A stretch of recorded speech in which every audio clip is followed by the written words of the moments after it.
Make sure you are seated comfortably, your body relaxed. Close your eyes and focus your attention on your breath, feeling the gentle rise and fall of your lungs. Allow any tensions and worries to slip away with each out-breath, releasing all negativity. With each in-breath, drawing in purifying, clean air. Slowly let all outside concerns fade away. The space around you begins to darken as your attention moves inwards. Everything fades away, leaving only a quiet, peaceful darkness. You rest a moment in the darkness, feeling yourself safe and secure. The darkness spreads out in all directions, vast and silent. You rest within the great void, Ginunga Gap, the emptiness before creation, before the beginning of time and the birth of space. Within this void all things will come into being. In the very distance, on either side of you, you are aware of the realms of fire and ice, so far away you can barely perceive them. Through their union, force and form will come into being and the worlds will be set in motion. It is in this place that you will meet Eihwaz. In the centre of the void, you see a small light, a tiny spark of vitality. We will be calling the name of the Eihwaz rune 3 times to bring it into being.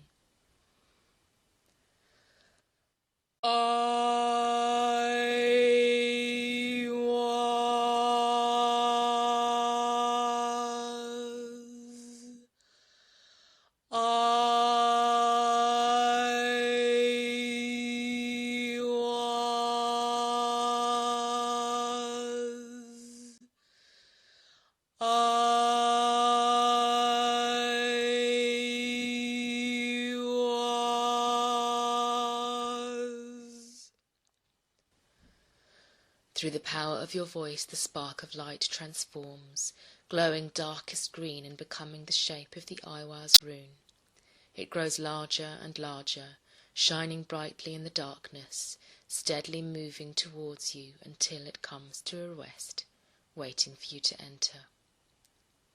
Slowly you pass through the rune and into the realm beyond. You are sitting beneath a large yew tree. Under its deep shade no grass grows, and your fingers make contact directly with the dry earth. Its bark is rough, and the scent of its foliage fills the air, reminding you that some say even sheltering beneath the tree can be toxic. You watch as a group of mourners enter the burial ground over which your yew tree presides. Like so many others before them, they move with slow steps, unhurriedly accompanying their loved one to their final resting place. Whether the dead are consigned to earth, water, or fire, you think makes little difference to the process of death. As if in response to your thoughts, you sense the spirit of the yew tree behind you stir, and the lingering scent around you grows heavier, filling your mouth and lungs, enfolding you in the dark spirit of the tree.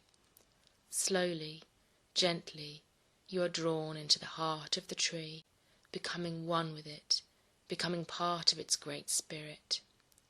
Your perceptions alter, and, although you are still aware of the mourners treading upon the surface of the earth, your senses are far more attuned to the deeper energies of this seemingly quiet burial ground.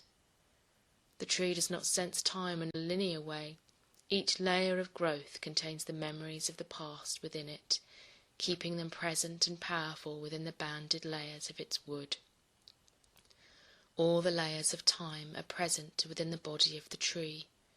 You feel the merciless torrents of the rain stripping your branches, saturating the soil and bringing decay and nourishment. The wind beats ceaselessly upon your bark and pulls at your great body. You feel the penetrating chill of the frost and snow, reaching into your very heart, killing the mould, bacteria, and insects that would otherwise consume you. You feel the sun kissing your deep green foliage, bringing life and growth and vigour.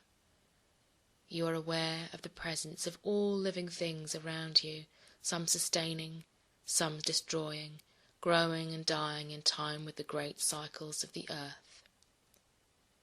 As you become more attuned to the yew tree, you also feel the gentle energies of the dead. You feel, in the flickering of soul and sense, a much greater rhythm at play behind the natural cycles that govern physical life and death.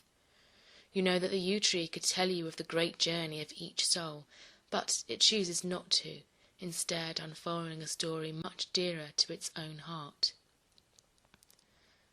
Just as the tree holds all of the past inside itself, so it holds its own future and its own death. Slowly, you feel a hollowness deepening at your core, a sense of death gnawing away at your heart. Still, the strength of the yew tree is undiminished, even as its centre rots away, leaving a dark and empty void. Years pass, and still you grow, layer upon layer, filled with all knowledge, absorbing all things. You see, feel, hear, touch, and taste life and death 1,000,000 times over, and still you go on.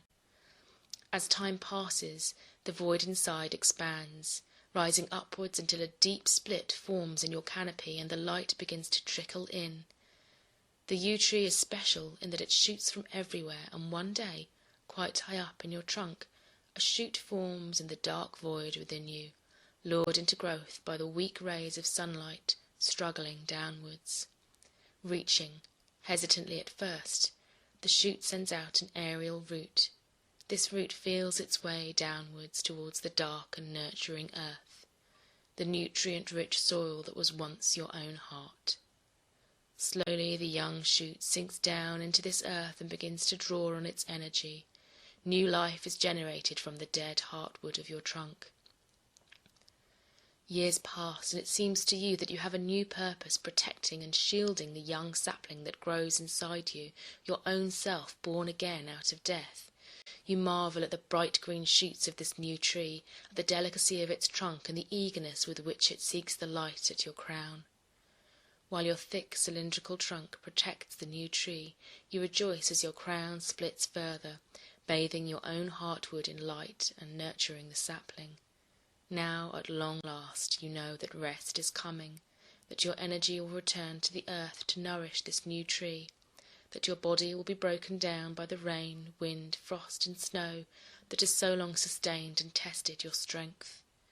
One day your child tree will stand alone and proud within the burial ground, like a mourner over your grave, who is also yourself made new once more. For one brief moment, the consciousness of the yew tree opens wide, and you glimpse the dizzying freedom that the tree knows awaits it.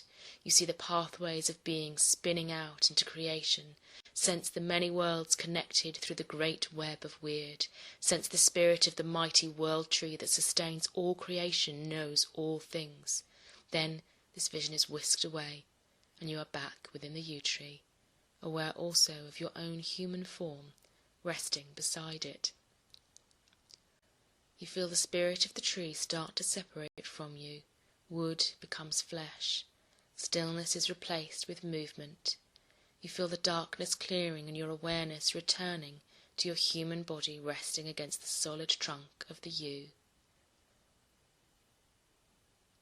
The mourners have departed from the burial ground, and it is evening. In the twilight in front of you, a deep green Eihwaz rune starts to form, glittering and powerful.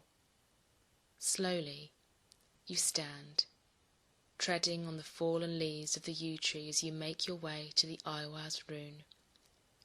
Before you depart, you turn once more and bid farewell to the yew tree, giving thanks for the experiences it has shared. You sense its farewell in return and know that in the tree you will always have a friend and source of wisdom. Returning your attention to the Eihwaz rune, you walk towards it and pass through its deep green energy into the darkness beyond. Standing in the darkness, you give thanks to the rune for its lessons and energy. You watch as it fades away, leaving you in darkness, ready to return to your physical form. Slowly you let your attention return to your body, feeling the darkness around you start to fade. You let your awareness expand to the space around you as the darkness recedes. You feel yourself centered within your body, your attention focused on your physical presence, your breath, and your heartbeat. The Eihwaz rune has gone, and you begin to wiggle your fingers and toes, bringing yourself back to normal reality. Take your time, and when you are ready, open your eyes.